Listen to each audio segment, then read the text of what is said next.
제3의 세계, 고차원의 세계, 또 다른 우주의 나, 멀티 유니버스. 사람들이 말하는 끌어당김의 법칙의 원리는 결국 참나, 에고와 같은 단어들이 의미하는 내 자신에 대한 본질에서 긍정적인 에너지 또는 현실을 만들어낸다고 한다. 처음에는 이게 무슨 말인가 이해도 되지 않았고 참나를 찾거나 에고를 이해하는 데까지 정말 많은 시간을 흘려보냈다. 아직도 나는 그것을 반은 이해했고 반은 이해하려고 노력하고 있다. 어느 날 문득 닥터 스트레인지 대혼돈의 멀티버스라는 영화를 보게 되면서 다른 세계에 나는 존재하는 것도 아니고 존재하지 아니하는 것도 아니라는 생각에 마주서게 된다. 영화를 보면 정말 황폐한 세계와 슬픔의 세계, 지옥의 세계, 애니메이션의 세계를 보여주는데 행복한 세상에 사는 나는 다른 세계가 있다고 믿었을 것이고 황폐, 슬픔, 지옥의 세계에 나는 그런 믿음의 여유조차 없을 테니까 그렇게 생각했다. 하지만 모든 세계는 연결되어 있다. 그리고 각각의 세계는 서로의 존재를 모르고 있다. 그러니까 이건 존재하는 것도 그렇지 않은 것도 아닌 것이다. 애니메이션의 세계를 보면서 이런 생각을 했다. 누구의 다른 세상에는 실제로 저 애니메이션의 세계가 있을 수도 있겠다고. 예를 들자면 기아한 84님과 같은 사람들의 세계인 거지.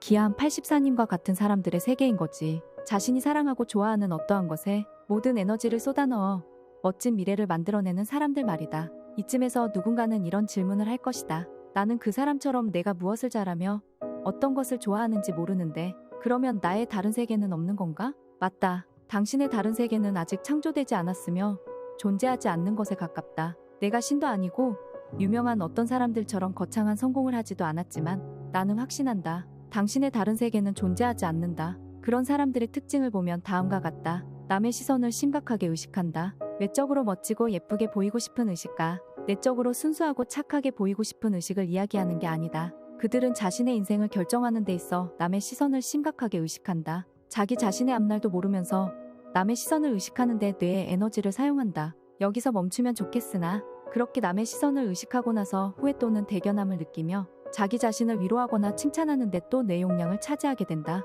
인간은 뇌의 아주 극히 일부를 사용한다고 알려져 있고 사람의 뇌가 무한대에 가까운 발전이 가능하다고 한다. 이는 잘 훈련된 사람들에게 해당되는 내용일 것이다. 대부분의 사람들은 컴퓨터의 연산 능력에 반도 미치지 못하는 것이 현실이다. 물론 감정적이거나 창의적인 부분을 제외하고 컴퓨터 성능으로 설명하면 컴퓨터를 잘 모르는 사람들은 이해하기 힘들 것 같으니 값으로 정의해보자. 앞서 말했던 남의 시선을 의식하는 사람들의 뇌는 100만원짜리 컴퓨터와 같다. 그리고 뇌의 훈련이 잘 되어 있는 성공한 사람들의 뇌는 1000만원짜리 컴퓨터 그 이상일 것이다. 100만원짜리 컴퓨터는 정해진 용량을 초과하게 되면 오류가 발생하게 된다. 하지만 1000만원짜리 컴퓨터는 스스로를 업그레이드하는 능력을 갖고 있다. 처음부터 누구나 1000만원짜리 컴퓨터로 태어나지는 않았다. 하지만 그들은 100만원짜리 컴퓨터를 사용할 때도 꼭 필요한 데이터를 적절한 용량에 맞추어 사용한다. 즉, 남의 시선이 아니라 자기 자신을 위해서 용량을 사용하는 데에 집중하는 것이다. 그렇게 자기 자신의 내면을 찾아가며 발전하고 그것이 현실 세계에 반영되어 금전적 물질적 풍요가 따르게 된다.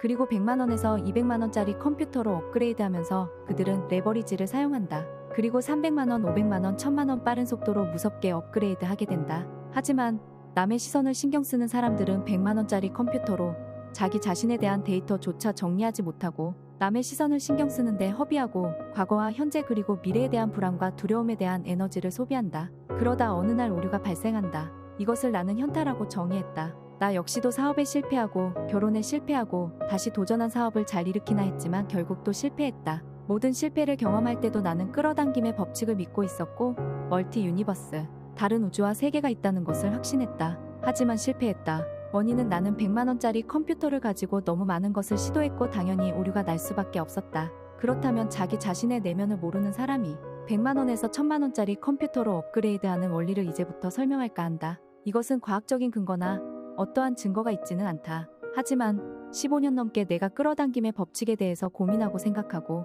책이나 자료 등을 찾으면서 느낀 점들을 메모하고 기록했던 것들을 토대로 한 것이다. 건강이 좋지 않을 때 머리가 아픈 이유는 우리의 신체를 주관하는 뇌가 육체의 일부 중 나쁘거나 부족한 부분을 보충하기 위해서 영양소를 생성하는 데 모든 에너지를 쏟아내거나 좋지 않은 세포 또는 영향력을 신체 및 정신에서 삭제하기 위해 집중하고 있기 때문이다. 결국 우리의 뇌는 나의 신체를 지키기 위해서 항상 노력하고 좋건 나쁘건 이유를 불문하고 모든 상황에 대비하며 그것을 긍정적으로 수정하도록 컨트롤한다. 예를 들면 두려운 마음 또는 긴장되는 상황에서 심장이 빠르게 뛰는 이유는 뇌가 신체에게 두렵거나 긴장되는 상황에 미리 대비하라는 신호를 보내는 것이다. 요즘 인터넷에서 자주 떠도는 다양한 시선의 그림들을 보면 그것을 알 수 있다. 어떤 시선으로 사진을 볼 때는 호랑이로 보이지만 다른 시선으로 볼 때는 영국인의 초상화로 보이는 그런 것들, 즉 착시 현상이다. 즉 뇌는 수많은 데이터를 수집하여 우리의 신체 중 눈에게 예측 정보를 보내고 그 뒤 올바른 방향으로 갈 수 있도록 수집 정보를 내보내게 된다.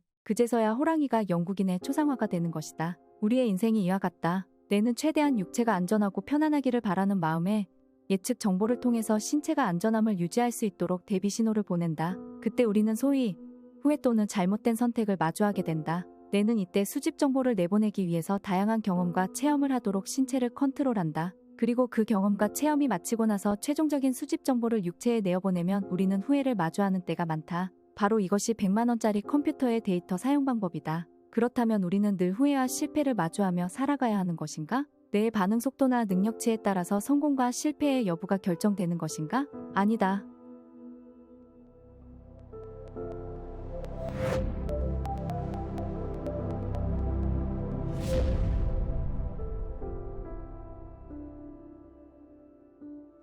우리의 뇌가 이상적인 목표에 도달할 수 있도록, 수집 정보를 안전하게 모을 수 있도록, 그것에 집중할 수 있도록 현실 세계에 존재하는 우리는 협조해야 한다. 조금 현실적으로 이야기하자면 그 체험과 경험을 시키는 것은 결국 뇌라는 말이다. 하지만 뇌의 원초적인 반응은 육체의 안전함이다. 그런 뇌가 우리를 부정적인 현실로 내몰 수는 없다. 즉, 육체가 건강하다는 전제 조건이 최우선이 되어야 한다는 것이다. 하지만 현실에 있는 우리는 걷는 것을 귀찮아하고 운동하는 것을 무척이나 싫어한다. 성공한 사람들 중에서 운동을 싫어하는 사람은 없다. 또한 그들은 대부분 산책이나 걷는 것을 즐겨했다. 김승호 회장님의 경우에 특별한 일이 없다면 대중교통을 이용하고 급한 일이 없다면 약속 시간에 맞추어 미리 움직여서 걸어서 이동한다고 하신다. 내가 원하는 육체의 안전함이 완성되면 뇌는 그 다음 프로그램을 실행할 수 있는 용량을 조금 더 갖게 된다. 하지만 대부분의 사람들은 조금의 변화나 성공이 눈앞에 보이면 게을러지거나 다른 마음을 먹게 된다. 그렇게 오류를 범하게 되는 것이다. 하지만 우리의 뇌는 그 오류마저도 미리 계산한다.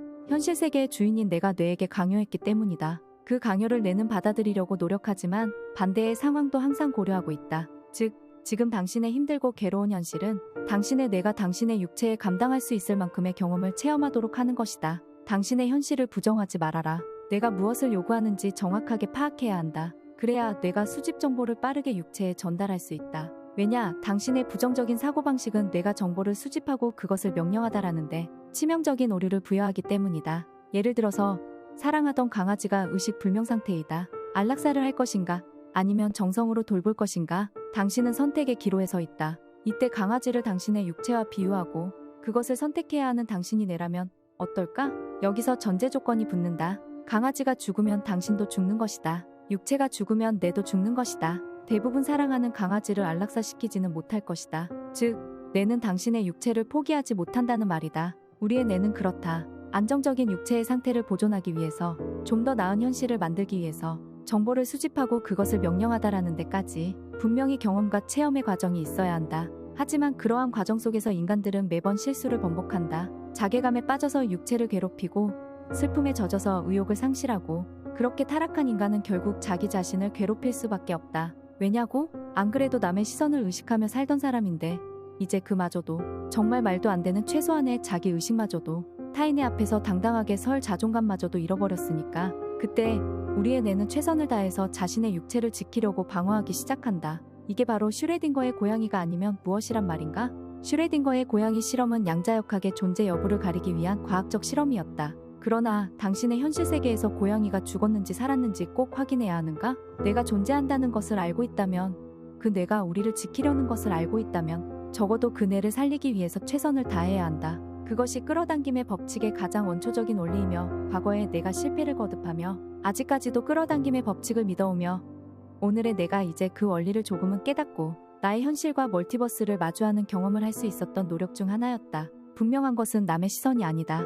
분명한 것은 당신은 혼자가 아니다. 그것이 믿기지 않는다면 거울을 보자. 그 속에 당신은 스스로를 바라보고 있을 것이다. 거울이 없다면 자신의 모습조차 그리지 못하는 당신은 거울을 자주 만나야 할 것이다. 거울 명상의 원리는 바로 스스로를 그려내는 것부터 시작하는 것이다. 여러분의 생각은 어떠신가요? 사람의 뇌는 주파수에 따라서 반응합니다. 즉, 눈에 보이지 않는 에너지에 반응한다는 것이죠. 정말 많은 단어와 용어들로 끌어당김의 법칙에 대한 의견과 견해들이 많습니다. 하지만 중요한 것은 저희 논리나 그들의 논리가 아닙니다. 종교인들이 신을 믿듯이 여러분 자기 자신을 믿고 그 자신이 본인의 신이 되어야 합니다. 신의 존재는 무한하니까 우리 모두 무한히 성장하는 뜻깊은 영상이 되길 바랍니다. 영상 끝까지 시청해주셔서 감사합니다. 구독과 좋아요는 채널을 운영하는 데 큰 힘이 됩니다.